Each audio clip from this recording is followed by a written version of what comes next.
Amen. Kaya ngayon po ang unang Sunday po ng buwan ng Disyembre. Yan. At ramdam na po natin, mas ramdam natin ngayon, bukod sa presko. Ayan, kasi usually pag ganitong second service, talaga medyo mainit na. Yan, pero presko na po yung panahon kasi talagang December na talaga. Ayan, kaya i-ready nyo na po yung mga jacket nyo. Ayan.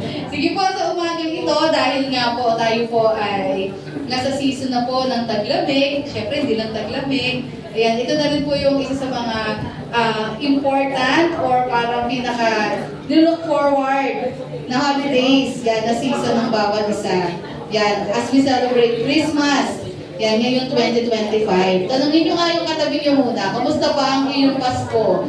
Malamig? Masaya?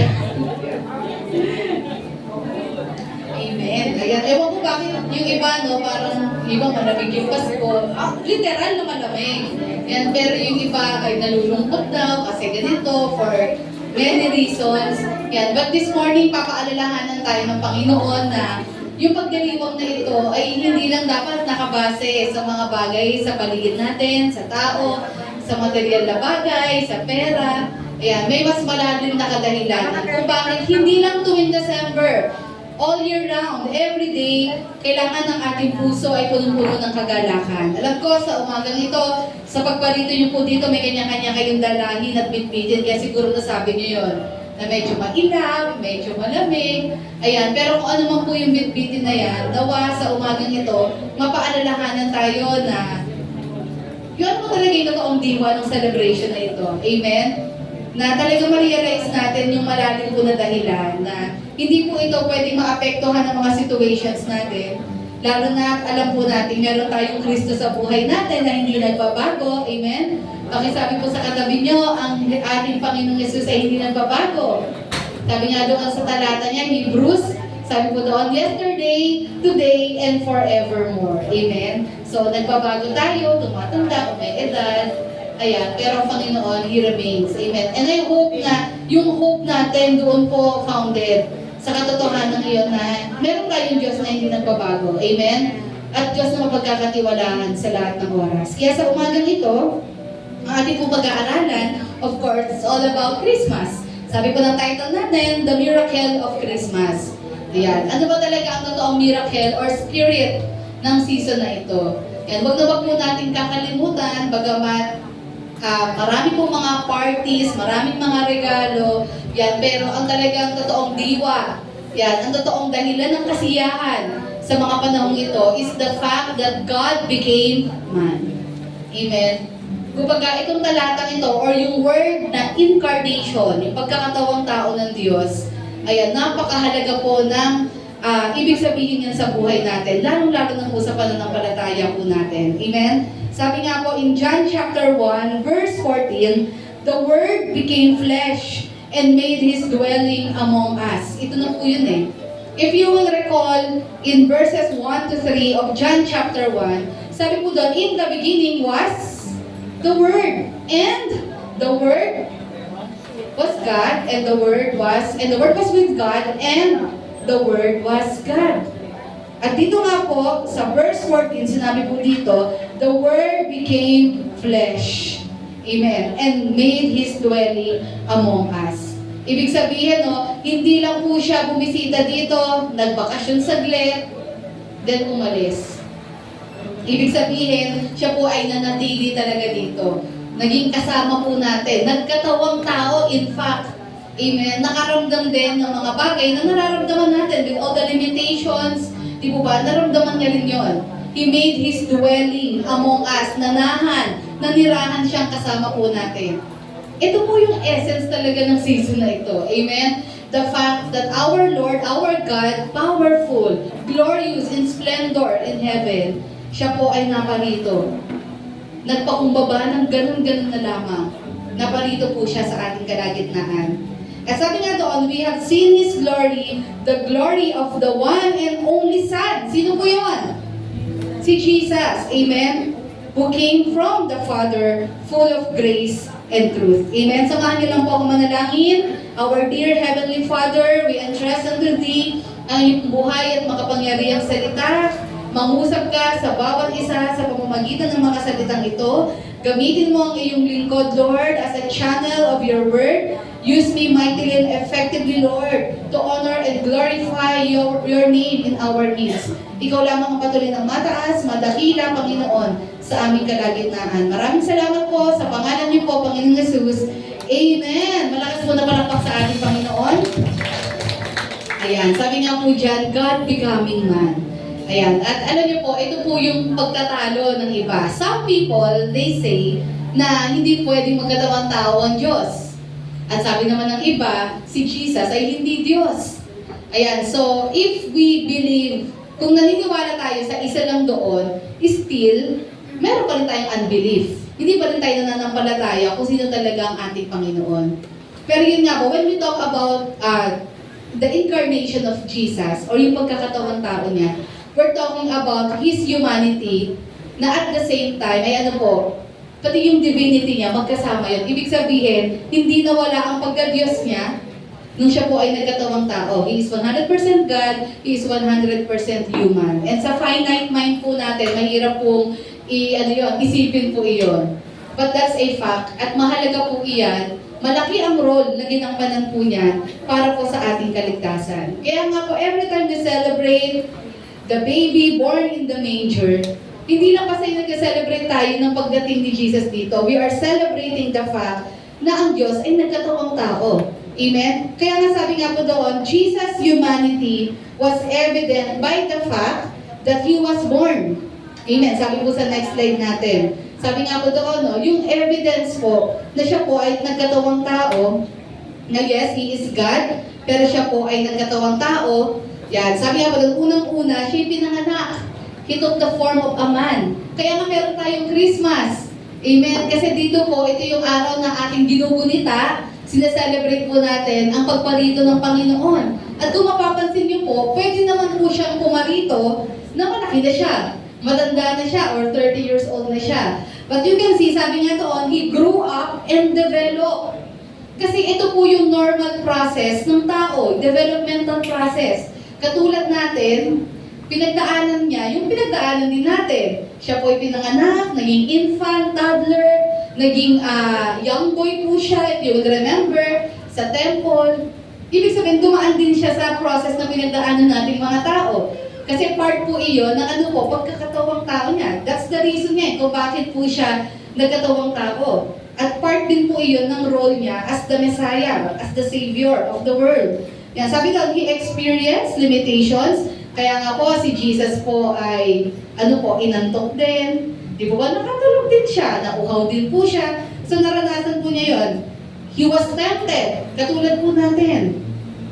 Kaya naiintindihan po niya eh. Kung tayo po ay nangihina or may mga kahinaan, nagigets tayo ng Panginoon because He was tempted. But the difference is, He never fell to sin. Hindi siya nagkasala. Amen? Walang kasalanan ang temptation. But the moment you give in sa temptation, yun na po yung sin. Yun na po yung kasalanan. Amen? Yan. And si Jesus Christ po, He was tempted, but He never give in sa kasalanan. Mahalaga din po yun. Lahat po tayo nakasandig yung faith natin doon. Na ma-perfect, matapos ni Jesus lahat ng ito. Ng malinis, matapos niya talaga lahat ng process na ito. Because kailangan ito para sa kompletong kaligtasan natin. Amen? Anything na ma-miss out doon, it can affect our salvation. Amen? And sabi niya doon, and most of all, ito talaga yung nag-prove na nagkatawang tao siya. He died. Amen? But as you can see, hindi siya nanatiling patay. Sabi niya doon, on the third day, He rose again from the grave. Because death has no power over Him. Because first and foremost, He is God. Secondly, He does not sin. Ang kamatayan para sa makasalanan niya. Amen. Pero nakita natin, it goes to show na talagang, nag-possess siya ng flesh. Kaya nakaranas po siya ng kamatayan. Kaya kung makikita natin, minsan nagiging lighter ang celebration natin ng Christmas. But actually, this is theological, this is doctrinal. Ayan, we are talking about and we are dealing about Christ becoming man or God na nagkatawang tao. Amen? Yan, na nagiging argument ito, nagiging issues ito. Yan, but we believe that He is 100% God and He is 100% human. At ito po talaga ang pinakadahilan ng Pasko. Ito yung miracle ng Christmas. Ito yung essence, ito yung spirit kung bakit tayo masaya. Kaya tingnan niyo po ulit yung katabi niyo. Ayan, alam ko marami po tayo mga suliranin sa buhay.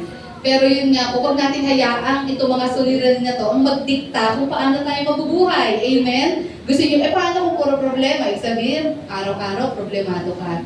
Sabi niya po doon, hayaan natin na ang maging ugat ng kagalakan natin is yung ating pong pananampalataya sa Lord. Amen? Na hindi nagbabago. Na ang Diyos na makapangyarihan sa lahat.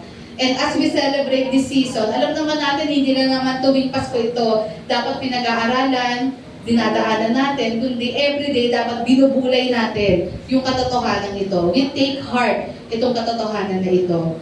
Ayan, sabi nga po doon, 4 things, yan. The essence of God becoming man. Ano ba yung kahalagahan po? Yan, and ano yung purpose? Kung bakit kinailangan po ng Diyos magkatawang tao. Ayan, kung pwede naman siya mag-reveal, pwede naman siya maparito as He is. Di po ba? Pero bakit kinailangan? Kinailangan pa niya magkatawang tao at pagdaanan yung masalimuot na buhay ng isang tao. Pagdaanan din kung ano yung mga pinagdaanan natin. Ayan, and we should remember, lahat ng ito ay ginawa ng Diyos dahil tayo ang may problema. Amen? Tayo ang may kakulangan, tayo ang may problema, tayo ang nangangailangan ng kaligtasan. That's why, kinailangan niyang gawin ito. Amen? Para lang masalba ang sangkatauhan. So number 1, sabi doon, the essence of God becoming man. Number 1, pakibasa natin is to reveal God to men. Para ipakilala sa tao. Crystal clear. Sino ba talaga ang Diyos? Amen. Sabi nga po doon, pwede po nating ma-realize at maintindihan na talagang may Diyos just by looking around us. Tingnan niyo po yung paligid niyo. Tingnan niyo po yung ating mga puno, yung environment natin, yung nature natin. Tingnan niyo po yung mga animals. Diba sabi ko nga kanina, maa-amaze ka sa Lord kasi may sense of humor din talaga ang Lord, how He created yung mga birds, na may iba't ibang tunog, iba't iba yung chirp nila, di ba? Tapos yung maa-amaze ka, iba't iba yung tsura ng mga hayop. Talaga makikita mo talaga yung power, yung intelligence, and yung coordination ng Lord. Yung ecosystem natin, na hindi lang basta na-build, lahat ng mga puno na yan, hindi sila nandyan, wala lang. Lahat yan connected sa isa't isa, yung mga animals, ganyan, connected yan sa isa't isa para magtuloy-tuloy yung takbo ng mundong ito, mag-normalize yung takbo. Ayan. So makikita po natin, hindi po natin pwedeng sabihin sa isang blast ay nagkaroon ng mundo. Because makikita natin, there is really a higher being, an intelligent being, in fact, na talagang behind all of this. Amen. Kaya nga, if you will talk about yung sa mga tao, kung alam nila may Diyos, most people will say yes, they believe there is God. Kasi nga po, if you can see yung kapaligiran natin, maa-amaze ka po talaga. Pero sabi nga po doon, yun po yung limitations eh. Kahit tayo, naniniwala tayo may Diyos, pero just by looking sa ating pong kapaligiran, sabi nga po doon, ay hindi ito sapat para mas makilala natin ang Diyos in a personal, di ba, personal level or deeper level or makapag-build ng relationship sa Kanya. Paano natin magagawa yun? Naniniwala tayo may Diyos, pero paano pa tayo magkakaroon ng personal na relasyon sa Kanya? Because God is inviting us to have a relationship with Him. Amen? Hindi siya yung Diyos na malayo, na may sariling mundo, kundi siya yung Diyos na nagnanais siya na magkaroon siya ng personal na relationship sa bawat isa. Yan. Kaya nga sabi nga po doon, ano po ang ginawa ng Panginoon para magkaganon? Yan. Sabi nga doon, since humanity cannot grasp God, and there is no way that we can do that on our own, yan. Kasi alam niyo po, hindi kaya ng tao sa sarili niya hanapin ng Diyos. Kasi kung kaya natin, di ba, bakit pa kinailangan ni Jesus paparito? Yan. Bakit hindi natin kayang abutin at hanapin ng Diyos? Because unang-una, tayo po'y makasalanan, siya po ay banal. Tayo po ay natural man, He is spiritual. Tayo po ay limited, He is infinite. So ika nga, hindi talaga natin siya kayang abutin. Kaya usually, kung sino yung nasa taas, siya yung bumababa. Amen. Di po ba? Hindi mo mapipilit yung maliit na abutin ka. Diba? Kaya kung matangkad ka, huwag mong pagpilitan yung maliit na, sige na, iabot mo sa akin yan. Para maabot mo yan, kailangan ikaw ang kailangan ikaw ang mag-stoop down. Di po ba? Yun ang ginawa ng Panginoon. So in order for us na magkaroon tayo ng relationship sa Kanya, anong ginawa niya? It is God who reached out into our world. Siya po ang pumunta sa mundo natin para tayo ay makapag-build, makapag-establish ng relationship sa Kanya, and became one of us. Hindi lang po siya basta nagpakita dito, talagang nanahan po siya dito. Nakasama po siya ng mga tao. Nakasama po siya ng mga disciples at ng maraming mga tao. Amen. And through Jesus Christ, nagkaroon tayo ng view, ng realization, ng understanding, sino ba talaga ang Diyos. Number one importance kung bakit po mahalaga yung pagkakatawang tao ng Diyos ay para maipakilala niya sa atin kung sino siya sa abot ng kaalaman natin. Amen? Because kung iintindihin natin ang Diyos according sa kung sino siya, hindi natin kaya yon. Remember, yung vastness of His mind and His glory, hindi kaya maarok natin yon. Mawiwindang tayo doon. Hindi natin maiintindihan yon. That's why ang Panginoon, para maintindihan natin siya, naging nagkatawan tao siya.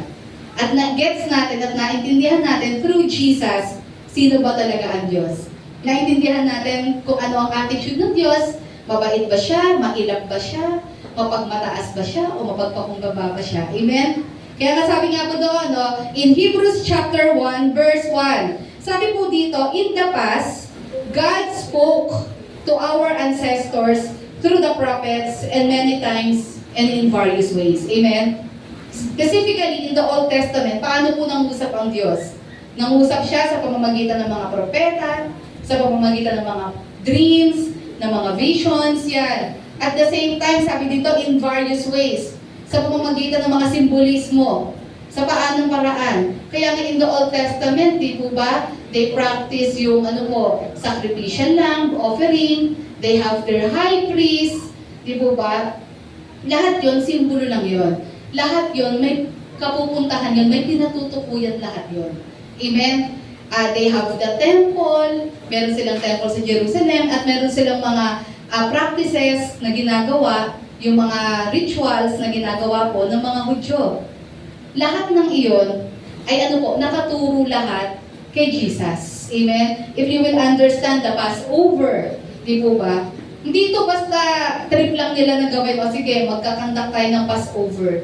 Lahat yan ay ito po ay picture ng gagawin ng Diyos. Hindi nga nila, alam nilang may magsisave sa kanila. Pero who would have thought that it is God Himself? Amen? Diyos mismo. Wala nakaisip nun. Kaya ang ganun katalino ang Diyos na ang Diyos mismo. Paano niya ginawa yun? Nagkatawang tao siya. Hindi naman niya tayo maliligtas. Kaya niya tayong iligtas bilang Diyos.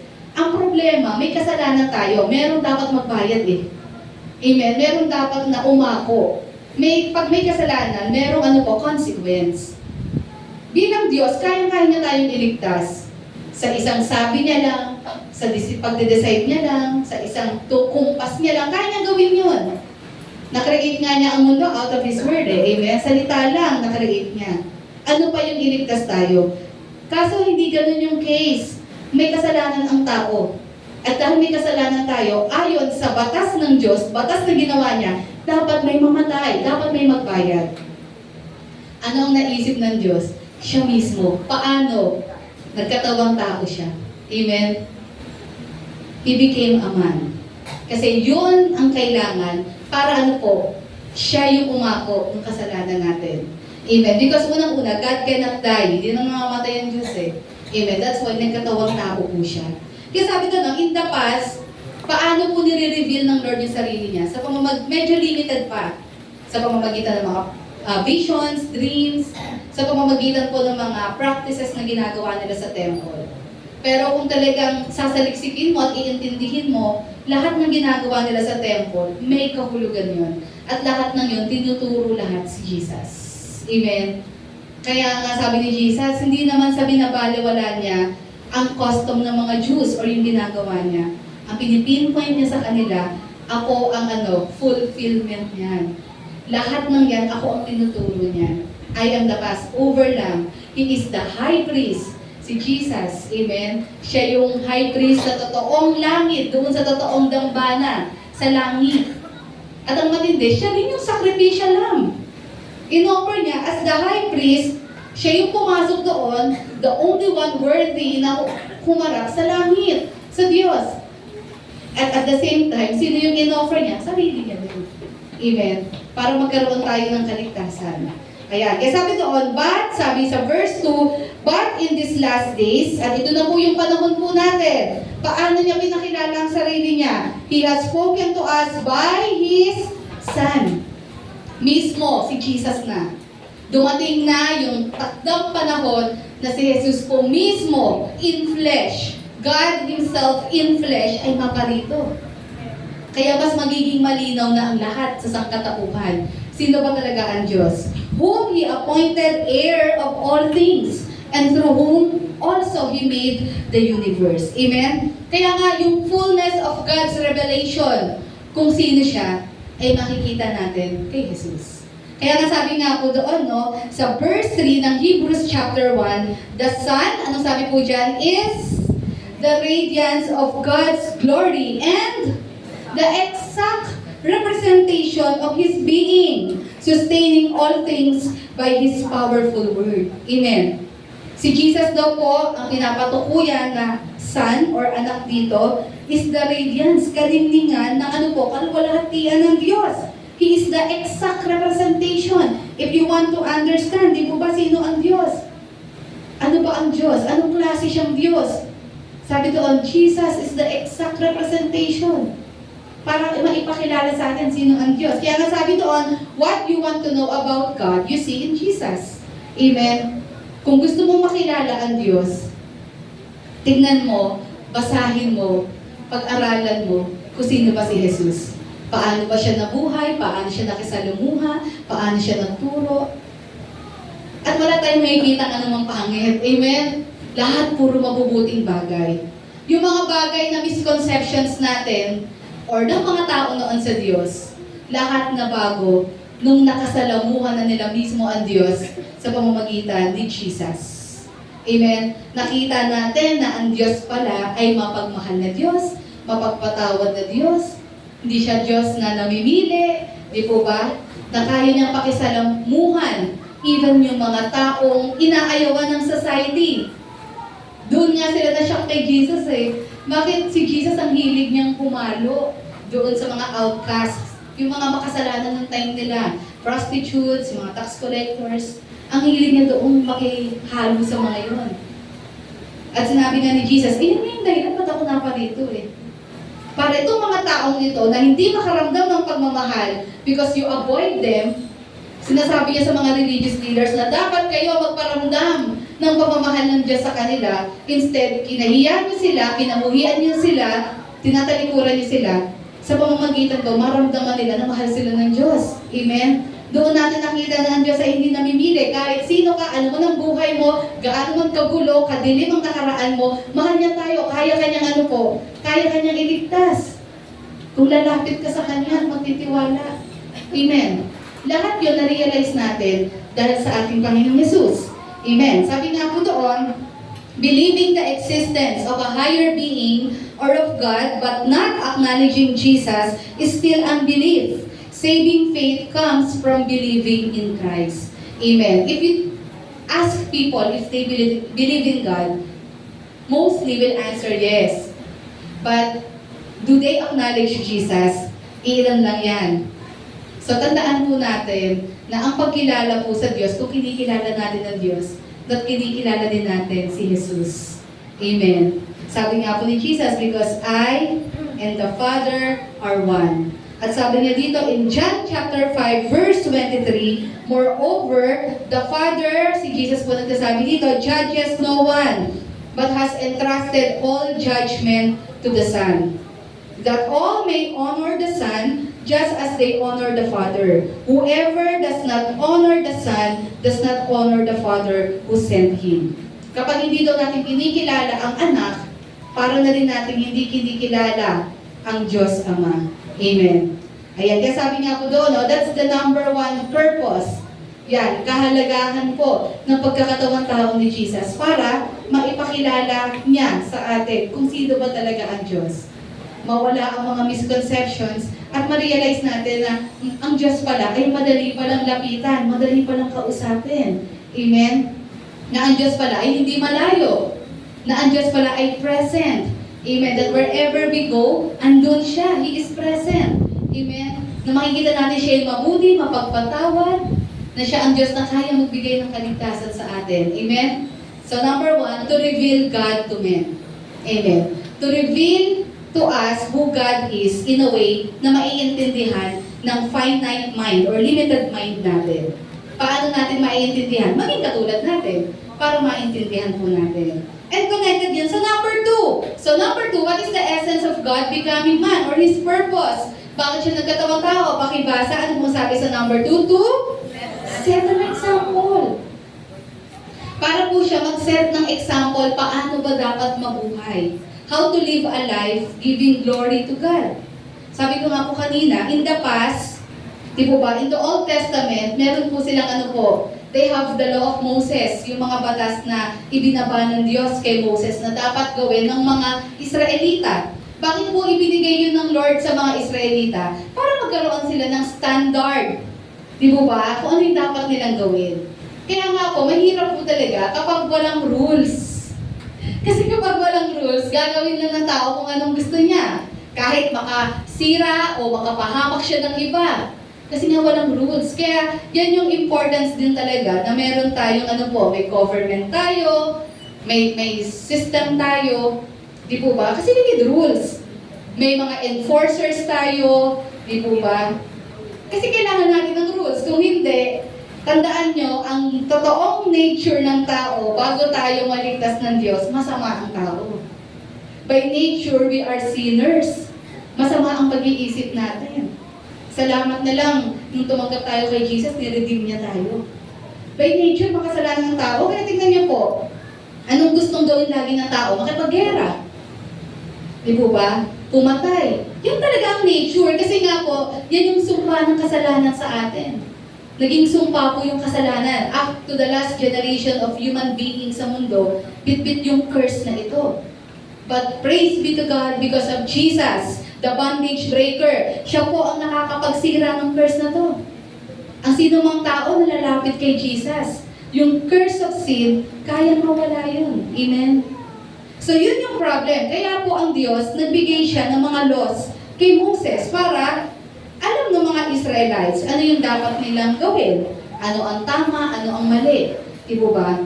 But remember, no, sinabi din ng Lord noon in the Old Testament na darating ang araw na ang kanyang mga salita ay ano po, hindi na lang mananatili sa tablets of stones. But ito po ay mai-embed na sa puso natin. Sa puso talaga natin. Ibig sabihin, yung ano po, yung message ng Panginoon, yung mga rules niya, di ba, yung mga bagay na dapat at hindi natin dapat gawin, madidiscern na natin yun, malalaman na natin yun. Ito na nga yun, yung panahon na yun. Amen? Na as we continually study the Word of God, di ba, ay naiintindihan na natin kung yung mga bagay na tama at mga bagay na mali. At kung alala niyo po, nung tinanong si Jesus, noong lawyer, di ba, ano ba yung mahalagang command? Anong sabi ni Jesus? Ano po? To love God. Diba? With all your heart, soul, mind, and strength. And to love your neighbor as yourself. Diba? Ang talino ni Jesus. Anong point doon? Pag may pagmamahal ka sa kapwa mo at sa tao, lalo-lalo na sa Diyos, hindi ka gagawa ng bagay na ikasasama nila. Simple lang. Ganun lang. Di po ba? Kaya sabihin, ano ba yung mga rules? Anything na hindi magpapahamak sa mga tao sa paligid mo at lalong-lalong hindi sisira sa pangalan ng Diyos, then you can go for it. Anything that will give glory to God at magbe-benefit yung kapwa mo, mapapaganda sila at mapapaayos sila, then go for it. Kailangan yung pag-ibig. Ito yung sinasabi na panahon na hindi na kailangan manatili sa tablet of stones, diba? Kundi yung love. At pinakita po ito ni Jesus. Kaya nga po, one of the reasons bakit siya nagkatawang tao is for us to have an example. Kasi bagamat meron tayong mga batas, ito yung Bible, ito yung dapat gawin, Pero pwede nating idahilan, imposible namang masunod yan eh. Napaka-imposible ng mga rules na talagang makomplain natin yan. Pero sa pamamagitan ni Jesus, ang Diyos na nagkatawang tao, pinatunayan niya that He can fulfill everything written in the law. Amen? Kasi kung di niya nasunod yun, hindi siya fit na maging tagapagligtas natin. Si Jesus po yung naging role model natin. Kaya kung tatanungin tayo mga Christians, di ba? Ano ba yung dapat natin ma-achieve? Sino ba dapat yung i-imitate natin? Paano ba tayo dapat mabuhay? Ano pong sagot natin? Noon, tatay ko, nanay ko. Di ba? Wala namang masama maging model natin sila. But our ultimate role model, walang iba kundi si Jesus. Kaya nga we are aiming for Christ-likeness. Sabihin mo sa katabi mo, Christ-likeness. Amen. Kasi wala tayong ibang model eh. Kaya nga sabi ni Paul, no, imitate me. Ayan, sabi ko nga kanina, sige nga, sabihin niyo sa katabi niyo, imitate me as I imitate Christ. Sabi niya, syempre nahiya tayo, di ba?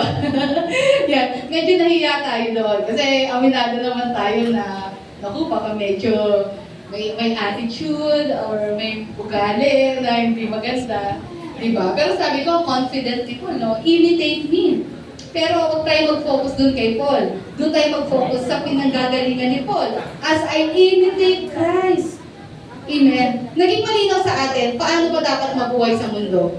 Tingnan mo si Jesus. Paano siya nabuhay? Paano siya nag-obey? Paano siya sumunod? Ano yung mga prinsipyo niya? Yun ang gawin din natin.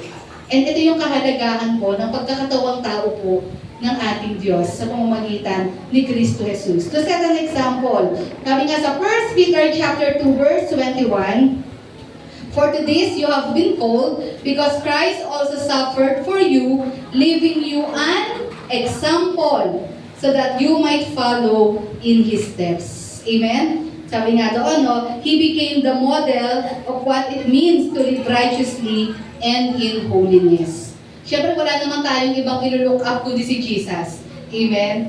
Siya po yung embodiment po ng perfection ng isang tao. Kasi nga nagkatawang tao siya eh. So siya po yung ilo-look up natin. Siya po yung role model natin. At lagi po natin tandaan, ano po ba ang kalooban ng Panginoon sa atin?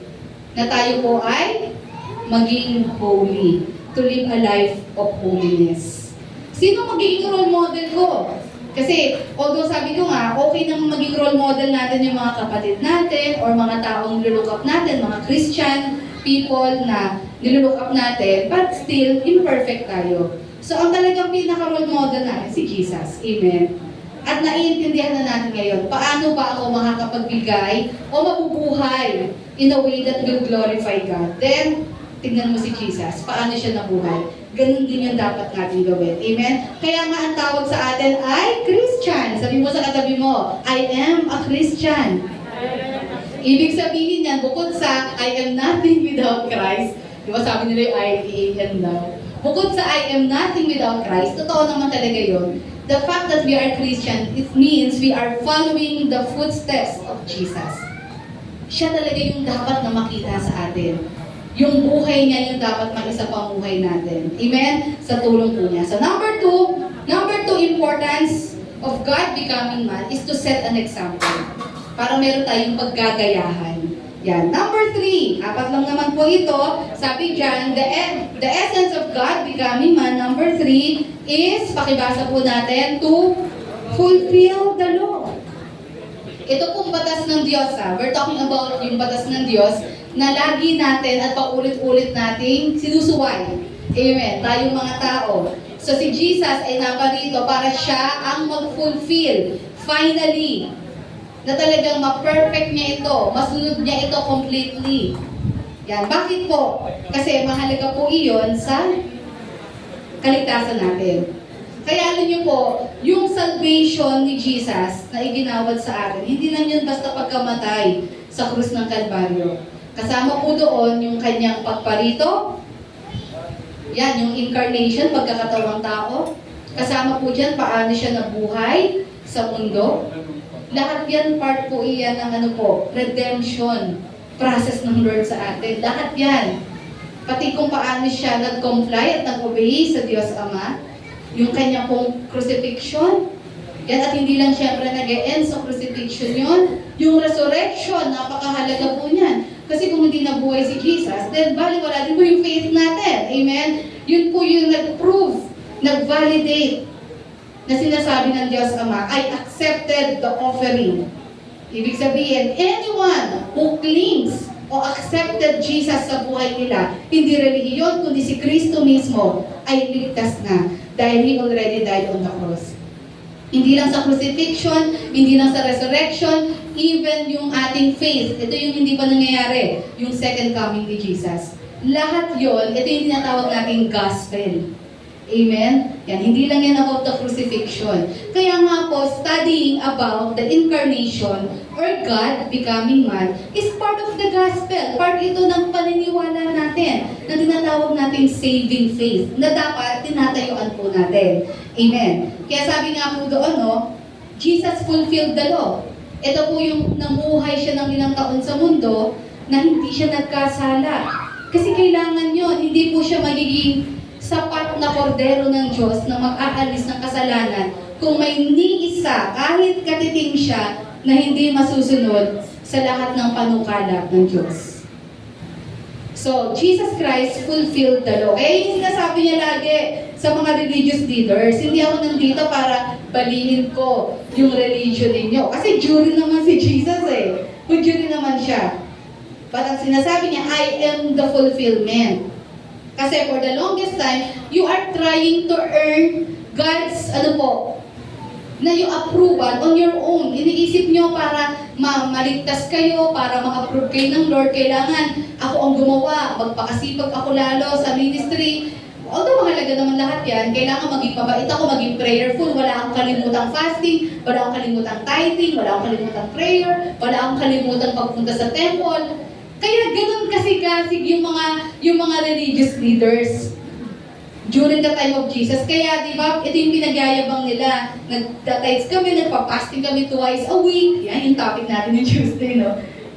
Kasi nga, for them, ito yung pagkakaalam nila na magliligtas sa kanila. Ika nga, paramihan na mati-check sa checklist ng nagawa. At sino pinakamaraming nagawa, ito yung kalulugdan ng Diyos. Yun yung paniniwala nila. Kaya sabi nga ni Jesus, hindi ako naparito para baliin yung law. Kasi dapat naman talagang gawin yan. Sinabi ng Diyos yan eh. But I am here to fulfill the law. Kasi kahit anong gawin ng tao, hindi naman natin kayang iligtas ang sarili natin on our own. Sa pamamagitan ng merit, demerits na style. Hindi po. Hindi ganun nag-work ang Panginoon.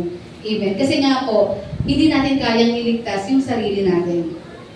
Naparito si Jesus, kasi siya lang naman po, tandaan natin, in order for us to save our soul, kailangan ma-perfect natin ang law ng Diyos. And sadly, unfortunately, hindi natin kaya. Kaya nga hopeless case ang tao. But praise be to God because of Jesus who fulfilled the law. Amen? Kaya nga hindi rin po pwedeng mga animals or angels because they are not under the law. Amen? Sino po ba ang under the law? Tao din. Kaya only a man can redeem men.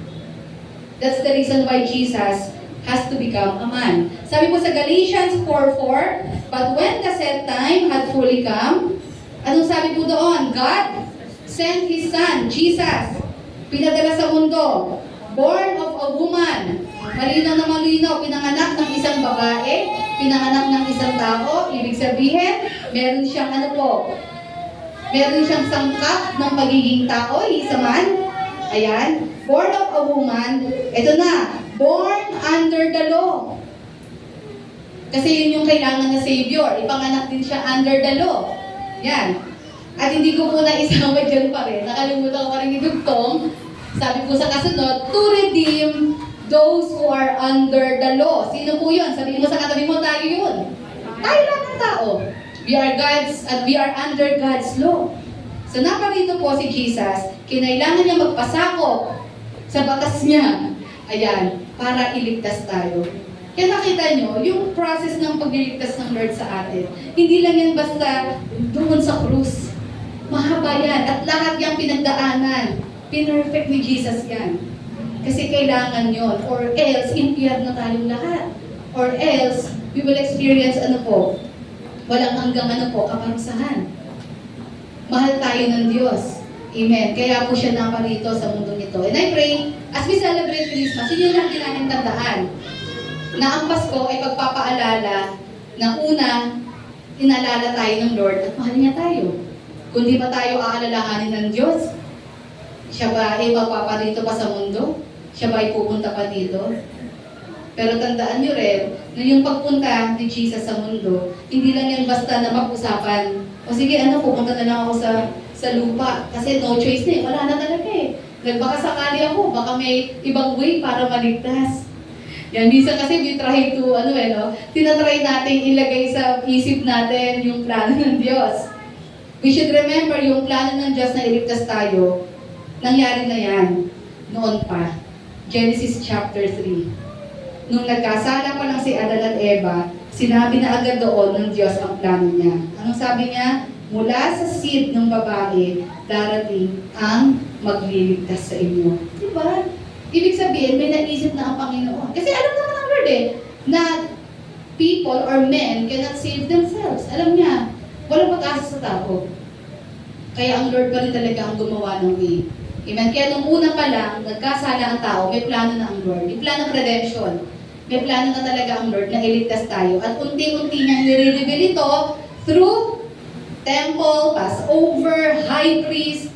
Intindihin niyo po lahat yon at makikita niyo, pag kinonect-connect niyo lahat ng dots na yon, lahat sila ang tinuturo nilang lahat, si Jesus. Amen? Yan, kaya nakaka-amaze eh.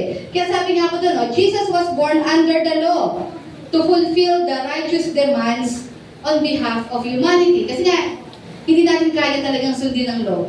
So si Jesus po ay naandito para siya ang mag-fulfill nung demands ng Diyos. Amen. So, merong demand ng Diyos, kailangan masunod. So si Jesus po ang gumawa noon. At sabi nga po doon, He provided the perfect sacrifice. Yan, sabi nga doon, ang nire-required po ng batas ng Diyos na ang i-offer.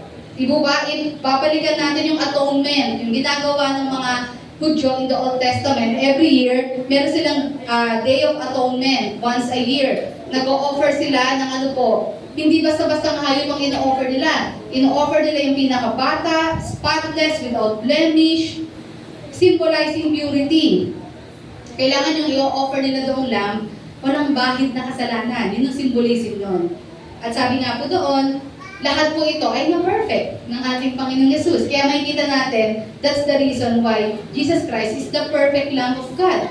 Kasi nga po, He is without blemish, without stain. Di po ba? Hindi nagkasala ang ating Panginoon. Ayan. Kaya sabi nga po doon sa number 3, yung ikatlong kahalagahan is to fulfill the law. And last, ito na po, number 4. Sabi doon, bakit po mahalaga yung pagkakatawang tao po ng Panginoong Yesus? Number 4, pakibasa po natin. Anong sabi po dyan? Yun. Ulitin po natin ng 5 beses yan. Substitutionary. To be, nagano pala yun, tongue twister pala. To be the substitutionary atonement. So, papasok yung word na substitution. Yan, parang sa basketball lang, At medyo pagod na, substitution. Tama ba? Mali ba yung aking Ayan, sabi nga po doon, Jesus Christ died as a substitute in our place. Tayo yung dapat mamatay, but siya yung namatay on our behalf. Katulad po ng ginawa sa mga hayop, yan during the Old Testament, di ba? Sila po yung in-offer para magkaroon ng kalinisan po ang bayang Israel. So He died on our behalf, yan, and for our benefit. Amen? Namatay po ang ating Panginoong Yesus para sa atin, ayan, para sa ikaayos din po natin. Yan, sabi nga doon sa 1 Peter chapter 2 verse 24. He Himself bore our sins. Maliwanag dito. When He died on the cross, ang binitbit niya doon ay hindi niya kasalanan. Kasi wala naman siyang kasalanan. But ang binitbit niya po ay kasalanan nino po natin. Amen. That we might die to sin and live to righteousness. By His wounds, you have been healed. At ang maganda po dito, when Jesus died, hindi lang para iligtas tayo from hell. Kaya niya rin tayo iniligtas Kaya rin siya namatay sa krus ng Kalbaryo ay para mabuhay din tayo ng tama at makakapagbigay kaluguran sa Lord. Amen? Ito yung part na medyo iniiwasan ng iba. Pero yun eh. When Jesus died, hindi lang po yan para i-spare tayo sa walang hanggang kamatayan o kaparusahan. Tandaan din natin, He also died para tayo po ay makalaya sa kasalanan at mabuhay ng tama at matuwid na nakakapagbigay kaluguran sa Diyos. Kaya nga as a Christian, we should live the life of Christ sa buhay po natin. Because ginawa na po ng Lord yung part niya. Amen? Nung tinanggap natin si Jesus, pinalaya niya tayo saan po? Sa kasalanan. Ibig sabihin, it's up to us na lang kung pipiliin pa rin natin masukol pa rin tayo o masukol pa rin tayo ng kasalanan. Kung pipiliin pa rin natin matalo tayo ng kasalanan. Ika nga, may power na tayo over sin. Kaya natin mag-say no to sin. Pero yun nga, kung hindi naman natin talaga gagamitin at seryosohin yun, isa sa puso iyon, kahit sabihin natin Kristiyano tayo, pero patuloy pa rin tayo magpapaalipin sa kasalanan. Tandaan mo kapatid, as a Christian, kung totoong tinanggap mo na ang Panginoon, malaya ka na sa kasalanan. Pakisabi sa katabi mo, malaya ka na sa kasalanan. Kaya nga sabi nga ako doon, huwag mo nang hayaang paalipin ka ulit. Huwag na natin hayaang mag-rule over ang sin sa atin. Wala na siyang karapatan sa atin because Christ is in us already. Amen? We have the power to say no already. Yan. Because of what Jesus did at the cross. Isaiah 53:5, ito po ay prophecy in the Old Testament na nagkaroon ng kaganapan sa ating Panginoon. Sabi po ni Isaiah, pakibasa nga po natin, but He was pierced for our transgressions. Sige po, kayo naman. He was crushed for our iniquity. Was the justice. Yun. Actually, kinote lang ni Peter yan sa Isaiah 53. Yan, kinote niya yan. Kaya nabanggit din niya yung by His wounds you have been healed. Ayan. So sabi doon, no, na lahat ng nangyari kay Jesus, lahat yan, tayo dapat yan. Kaya nga substitutionary atonement. Pero lahat siya bumidbit, siya ang nagbata, siya lahat naghirap. Ayun. Kasi kailangan mangyari yun dahil we cannot save ourselves. Siya lamang ang may kakayahang iligtas tayo kasi na-meet niya lahat ng requirements ng Panginoon. Kaya sabi nga ko doon, kaya sa pamamagitan ng mga latay at sugat niya, tayo ay kanyang pinagaling. Amen? Spiritually, pinagaling tayo ng Panginoon. Sabi doon, He took the penalty of sin that was supposed to be for us. Kaya sabi nga doon, nakaranas siya ng sakit. Nakaramdaman siya ng paghihirap. Yan, na ito talaga yung mararanasan natin dahil sa kasalanan. Siya po ay dumanak ang kanyang dugo. Pagpapatunay ito ng humanity ni Jesus. Nasaktan siya, nagkasugat siya.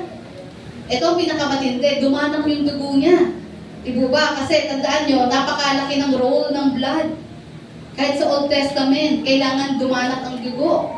Para para magkaroon ng kalinisan. Kaya kung babalikan nyo yung Genesis chapter 3, no, if you will remember, nung na-realize ni Adam and Eve na sila'y hubad, anong nila? Kasi nga, nagkaroon ng kamalayan eh. Anong reaction nila? Nahiya sila. Kasi yun talagang effect ng sin. Mahihiya ka talaga. Sino bang tao proud na nagkakasala? Diba hindi naman po? Nung na-realize nila na after nila magkasala, nabukas yung kamulatan nila, namulat pala sila rather, at nakita nila hubad sila. Nahiya sila. Humahanap sila ng way to cover themselves. Pinipilit nilang i-cover yung sarili nila sa pamamagitan ng mga dahon. Kaso hindi sapat yun kasi ang dahon ay nabubulok. Amen? Ayan. Anong nangyari? At the end of the day, sino pa rin ang nag-provide ng kanilang pangtakip? Ang Lord pa rin. Ano yung pinrovide ng Lord? Animal skin. Anong ibig sabihin nun? May namatay na hayop para lang pagtakpan ang kahihiyan nila. Doon pa lang Yun pa lang picture na ni Jesus Christ yun. Someone will die para lang pagtakpan yung kahihiyan na dulot ng kasalanan sa atin. Siyempre, hindi naman paano nagkaroon ng animal skin yun.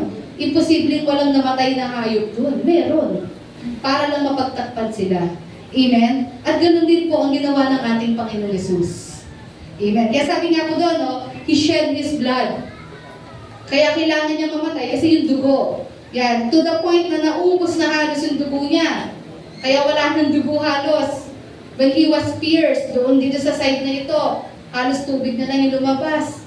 Kasi nga nauubos na halos ang dugo. Ibig sabihin, ganun karimari-marem at katindi ang kasalanan ng tao. Kailangan masaid ang dugo ng Panginoong Yesus. Grabe, no? At sabi nga doon, most of all, He died. Yun yung penalty of sin. And the righteous demand of God was satisfied. Paano natin na-prove yun? Because Jesus Christ resurrected from the grave. Ibig sabihin, tinanggap ng Diyos Ama yung offering na ginawa ni Jesus para sa sangkatauhan.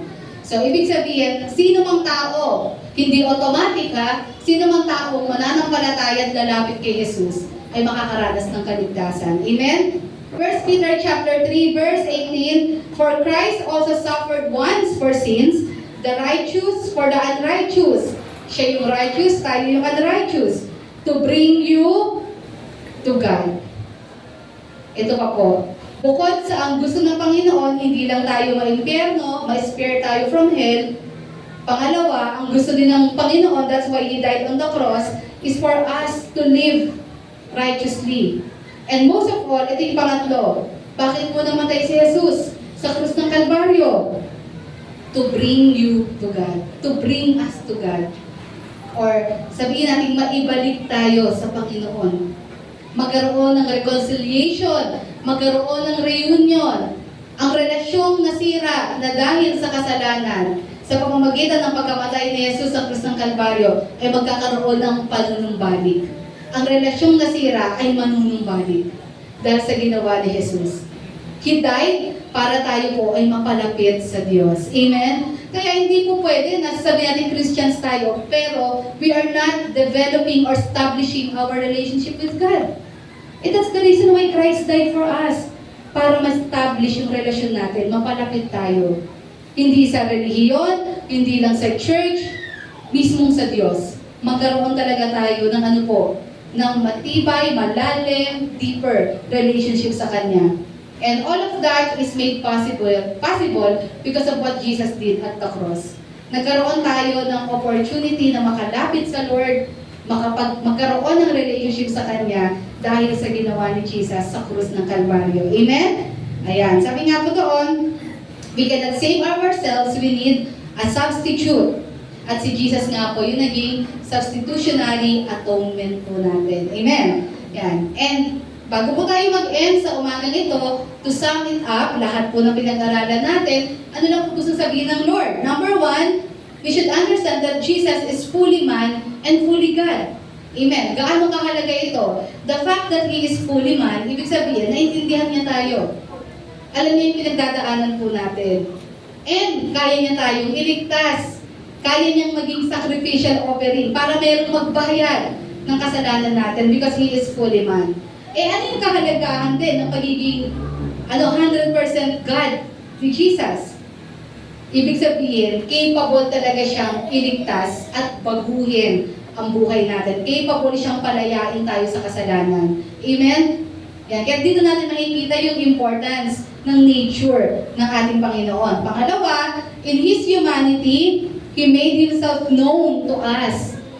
Sa pamamagitan ng pagkakatawang tao niya, ipinakilala niya kung sino siya. Nasabi nga doon na kahit siya Diyos, hindi siya malayo, but He is present. Amen? That if we call unto Him, amen, He will answer us. Sabi, gaano ba kahirap maabot ang Diyos? Gaano ba kalayo ang Diyos? Hindi po malayo ang Diyos at hindi mahirap hanapin ang Diyos. Ang sabi na ng Lord sa Kanyang salita, if you will seek me with all of your heart, kung hahanapin mo ako ng buong puso, matatagpuan mo ako. Ang sabi ng Lord, kumatok ka, di po ba? Sabi ng Panginoon, tumawag ka. Ibig sabihin, ang Lord nandito lang. Ang inaantay niya, ikaw, tayo. Sabi mo sa katabi mo, ikaw, tumawag ka sa Diyos. Amen? Mahirap po magpa-schedule pag pupunta ka sa mga VIP. Di ba? Pag mag-set ka ng schedule, kay ganito, kay ganyan, napakahirap. Kakausapin si ganito. Tututuusin ang Lord ang pinaka-VIP sa lahat ng VIP Amen? Pero hindi naman niya pinaramdam sa atin yon. Kasi nga, hindi naman siya katulad nating mga tao. Hindi siya limited. Because God is omnipresent, kahit saan nandun siya. Kaya nga sabi niya lang, no, ano lang yung sabi nila, ano ba yung sikreto para maramdaman ko yung kalapitan ng Lord? Hindi siya secret eh. You just need to read the Word of God nandoon. Ang paulit-ulit niya sinasabi, tumawag kayo sa akin. Call unto me and I will answer thee and show you great and marvelous things na hindi mo pa nakikita. Hindi naman ito sinabi ng tao, siya mismo nagsabi mo. Lagi niya sinasabi, no, lumapit kayo sa akin. Tumawag kayo sa akin. Kaya nakita niyo, no, ibig sabihin, God wants to establish a relationship with us. Hindi to relationship lang ng amo sa empleyado, hindi ganon. But a loving relationship katulad ng ama sa anak. Amen? Kaya nakita niyo, that's the reason why Jesus came into this world. Kasi gusto ng Panginoon, magkaroon tayo ng relationship sa Kanya. Amen? So, ang dapat gawin, call unto Him. Tawagin lang natin ng word. Andyan lang ang Panginoon. Baka kulang lang tayo sa pagtawag. Kulang lang tayo sa paglapit sa Kanya. Ano ba yung mga bagay that hinders us na lumapit sa Kanya? Meron yan eh. May mga bagay na, bakit hindi tayo makalapit sa Lord? Pero sabi ng Lord, andyan lang siya. Sabi nga eh, He's just a prayer away. Diba? He's just a whisper away. Sabihin mo lang eh, buong puso, Lord. Andyan na siya. Di po ba? And pagdating ng araw, mas makikita pa natin siya. Kumbaga, we can feel His presence now. Pero pagdating ng araw, sa eternity, we can see Him face to face. Amen? Yun yung nilook forward natin. He is not distant, but is present, and that He understands as well. And we can approach Him anytime. Kaya nga siya great high priest. Ang mga high priest po in the Old Testament, sila po yung mga representative. Mga priest lang po ito, mga tao din. Di po ba na in-appoint para sila ipapasok sa Holy of Holies? Yung pinaka-high priest. So si Jesus po, siya din ay maituturing na high priest din natin. Hebrews chapter 4. Bakit? Naiintindihan niya din tayo. Because He was tempted. Diba? Napagdaanan niya rin yung pinagdaanan natin. Kaya nga, yung mga problema, yung mga struggles natin, gets na gets tayo ng Lord dyan. Alam niya yan. Ba't tayo mahihiya sa Panginoon? Sabihin, kung siya mismo pinagdaanan niya yan. Naiintindihan tayo ng Lord. At naiintindihan, alam niya kung paano niya tayo tutulungan. Ang maganda sa Lord, naiintindihan niya tayo, nakikinig siya sa atin, pero kaya niya rin tayong tulungan na makawala, makalaya sa mga bagay na yan. Amen? Hindi ko naman minakasama yung mga kaibigan natin. Our friends, mga Christian friends natin, nakakatulong. Pero talagang totally makakatulong sa atin para totally ma-overcome natin ang lahat ng mga kasalanan, problema sa buhay natin ng Lord. Amen? He listens, He hears, and He has the power to help us kung lalapit tayo sa Kanya. Amen? Yan, we can approach Him anytime. Number 3, His humanity is necessary to save us, or else we will all pay the price for our sins by everlasting punishment in hell. Kaya we acknowledge that He is God, that Jesus is God, but at the same time, we also acknowledge na siya po ay nagkatawang tao din. Kasi mahalaga yun. Kung hindi niya ginawa yun, eventually, pagbabayaran pa rin natin yung kasalanan natin. At ano po yun? Everlasting punishment. And number 4, since Jesus already died on our behalf, naging substitute na po siya, which means He did all the work already. All we need to do is to put our faith in Him and live by His grace and not by works. Tinapos na po ni Jesus. Sapat na po yung offering ni Jesus ng buhay niya. Wala na po tayong dapat idagdag doon. Para masabi natin, Lord, baka hindi pa ako ligtas, so dagdagan ko kaya ng ganito. Dagdagan ko ng 30 days fasting. Dagdagan ko ng... Kumbaga, okay lang naman mag-fasting kayo. Kung gusto nyo ng 30 days, diretso, okay lang. Pero yung iisipin mo na itong fasting na to makakadagdag para sa kaligtasan mo, baka mabawasan yung kaligtasan ko o mabawasan yung blessing ko sa Lord, ay ibang storya na yun. It means you are moving by works. Kumikilos ka by works, parang iniisip mo. Para tayong mga religious leaders nun, pag ganon, na iniisip natin, yung approval ng Lord ay nakabase sa performance natin. Tandaan natin, tayo po'y niligtas ng Panginoon. Anything we do for the Lord sa mga oras na ito, yung pagdalo natin, pag-serve natin, yung mga sacrifices natin, ginagawa na lang natin yan out of our expression na lang ng love sa Lord. Wala tong kapalit. Kasi hindi naman dito kayong tumbasa ng ginawa ng Lord. Amen? Lahat ito ay expression na lang ng ating gladness, thanksgiving, and love sa Panginoon sa lahat ng mabubuting bagay na ginawa niya sa atin. Amen? And as we end, tayo may tumayo, sabi nga pa sa Colossians 2, verse 9, For in Christ, all the fullness of the deity lives in bodily form. Maliwanag na maliwanag, no? If you're questioning if the Lord is God, sabi dito, no? All the fullness of the deity or Godhead is in Christ. And in Christ, you have been brought to fullness. Amen? Dahil nga po si Jesus ay hindi lang din po tao, kundi siya Diyos. Vice versa, hindi lang din po siya Diyos, but nagkatawang tao siya. Sabi doon, tayo din po na mananampalataya sa Kanya ay makakaranas din ng fullness ng ating Panginoon. When we talk about the fullness of God, it means package yan. Forgiveness, reconciliation, transformation, and all the good things sa buhay na ito. Because remember, there is no bad thing kay Jesus. So kung na kay Kristo tayo, puro good things ang mararanasan natin. Yes, andyan ang problema, hindi mawawala, andyan ang pagsubok, pero alam natin, malalagpasan lahat yan. Alam natin, ma-overcome lahat ng mga suliranin. Kasi nasa atin na ang ating Panginoong Jesus. All the fullness of life, all the blessed and great things in life ay nasa atin because of Jesus Christ. Amen? Tayo ay manalangin. Salamat po, dakilang Diyos, sa umagang ito, for reminding us, Lord, ng lalim ng kahulugan, ng celebration this Christmas season. Lord, dalangin namin higit sa mga regalo, higit sa mga handaan, higit sa mga pagtitipon o mga parties, ay Lord, tunay nga pong mas maniig, Lord, mas manifest, Lord, mas makita po namin, Panginoon, ang totoong dahilan ng celebration na ito. Ikaw ang ma-magnify, Panginoong Jesus, sa celebration na ito, na maaalala namin, Lord, through thick and thin, sa anumang oras, sa lahat ng panahon, na nanatili kang Diyos, mapagkakatiwalaan, maaasahan po namin. Salamat po, Lord God, dahil sa kabila ng aming kasalanan, kakulangan, sa kabila ng mga panahong Lord, hindi ka namin kinikilala, tinatakwil ka namin, nagawa mo pa rin mag-humble down, to be with us, magkatawang tao, because of your love for us. Salamat sa iyong pag-ibig, Panginoon. At alam namin, kung nagawa mo ang ibigay ang iyong bugtong na anak, para iligtas ang mga kaluluwa namin, how much more ang iba pang bagay na kailangan namin, na surely and truly, Lord, ay hindi mahirap sa inyo. Help us to trust in you, Lord. Sa lahat ng pagkakataon at suliranin at sitwasyon ng buhay namin, tulungan niyo po kami na magtiwala sa inyo. Na Lord, hindi mo kami iiwan, hindi mo kami pababayaan. We can overcome everything, Lord God, dahil kasama ka namin. Nananatili kang nakaluklok sa trono, ano man ang sitwasyon, ano man ang suliranin sa paligid namin. Alam namin hindi mababago nito ang tunay na diwa ng Kapaskuhan, Panginoon. Because you never change, O God. Salamat po, Panginoon. Patuloy mong palalimin ang aming pong ugnayan, pagkakilala sa inyo. Help us know you more sa aming pong mga buhay. Help us find our joy in peace unto you alone. Ito nga po ang aming sama-sama panalangin sa pangalan niyo po, Panginoon Jesus.